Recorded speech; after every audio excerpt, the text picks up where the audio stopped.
Hello and welcome. Working through tensions in supervision, support versus performance management.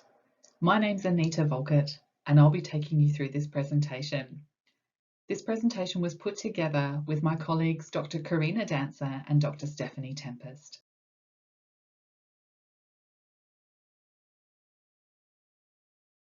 In this presentation, we'll talk about supervision and tensions. We'll look at a way of doing effective positive supervision using the appreciative inquiry cycle.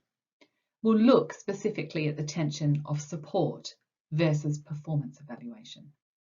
We'll provide examples of working through that tension, balancing support and performance with an appreciative, strengths-based approach.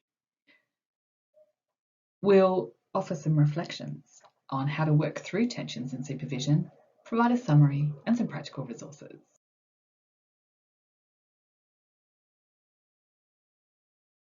Supervision and tensions. Supervision is a continuous part of our careers, and as such, tensions are likely to arise. If we take a positive strengths-based perspective, this can be really helpful when navigating through these tensions.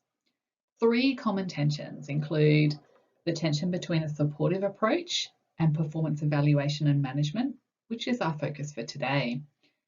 As well, tensions include issues of power, including hierarchy, culture, gender, ability, class and belief, and the differences in the perceived or actual abilities and capabilities between a supervisor and supervisee.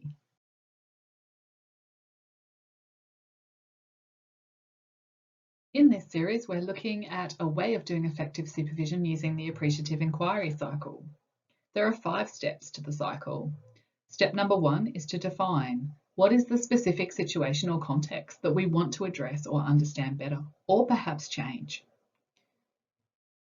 Discover, step 2.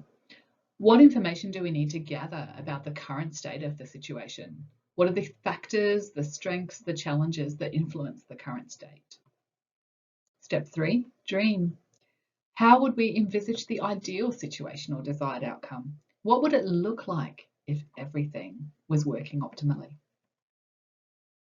Design. What are the specific actions and steps that we can take to move from the current state to the ideal state? What strategies, resources, or changes are necessary to achieve that desired outcome? And step 5, deliver. How can we plan and organise the implementation of these actions? What commitments do we need to make or support do we need to gather that ensures the successful implementation of these changes?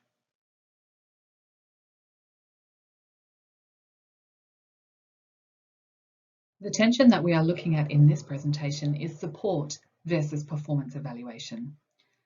Many supervisors hold a dual role. They're a line manager, but they're also providing support as a professional to another person. There are some conflicts in this role, in these two roles. The tasks that relate to managing work, approving leave, and evaluating performance can sometimes clash with the supportive and professional development aspects of supervision. There is a tension in performance management. Supervisors might need to manage supervisees who are not meeting performance standards. They might require close monitoring and interventions to help them improve and even keep their jobs.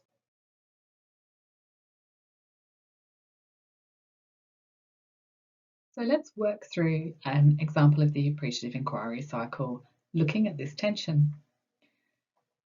Step number 1, define. Judith is supervising Stella, a healthcare professional with 3 years of experience in a busy hospital.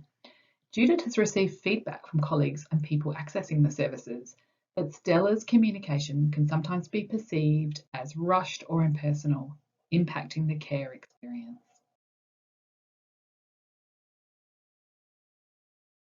Step 2, discover. During supervision, Judith explores past instances where Stella demonstrated effective communication skills and built strong rapport with people. They discuss specific situations where Stella's interactions were positively received, highlighting her empathy, her active listening, and her ability to provide clear explanations.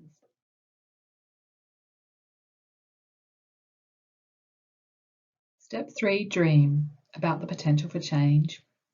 Judith and Stella envisage a future where Stella's communication skills consistently result in positive experiences and the past successes were more frequent occurrences.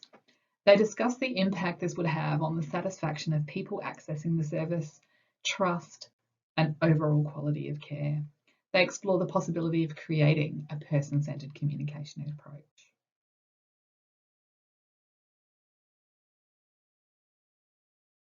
Step 4, design the next steps to get you closer to the dream. Judith and Stella collaborate on a plan to build on Stella's successful communication strategies.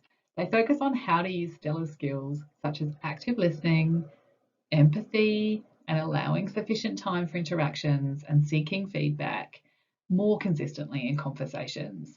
They also identify specific training and workshops that can further develop Stella's communication abilities.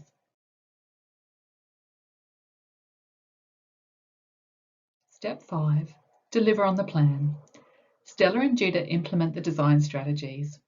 They incorporate them into Stella's daily interactions. They schedule regular check-ins during supervision sessions to review progress, discuss challenges, provide ongoing support. Stella receives feedback from people she interacts with, and with Judith jointly, she evaluates the effectiveness of the new communication approach. Over time, Stella gains confidence in her ability to connect with people, provide compassionate care, and build trust. The positive impact is recognised by the hospital management, and Stella's professional growth and reputation within the organisation are positively influenced by her improved communication skills.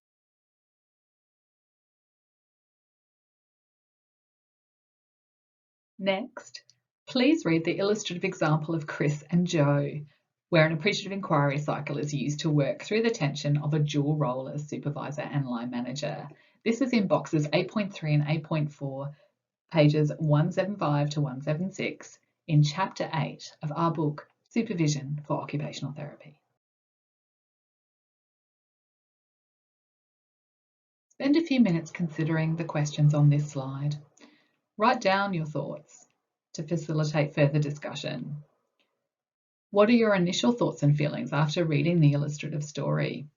Have you had similar experiences from your own professional life?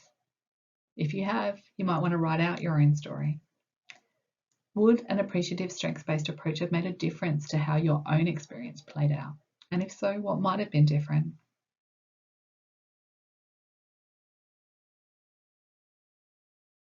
In summary, positive supervision recognises and utilises the strengths of the supervisee and can help in addressing the tension of providing support versus managing performance.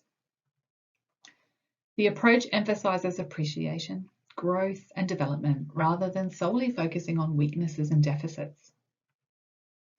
And this approach involves asking generative questions, stimulating curiosity and creativity, and encouraging new ways of thinking about the issue or problem.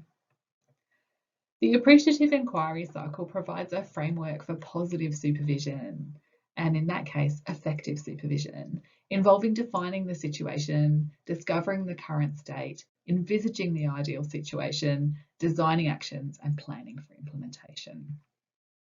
Reflecting on one's own supervisory style can help supervisors assess how well they incorporate a strengths-based approach and identify areas for improvement.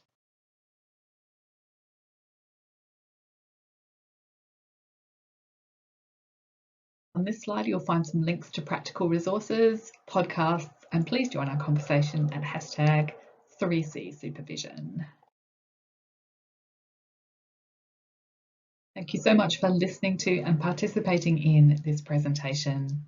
I hope you enjoyed it and that it provided learning opportunities for you. Thank you.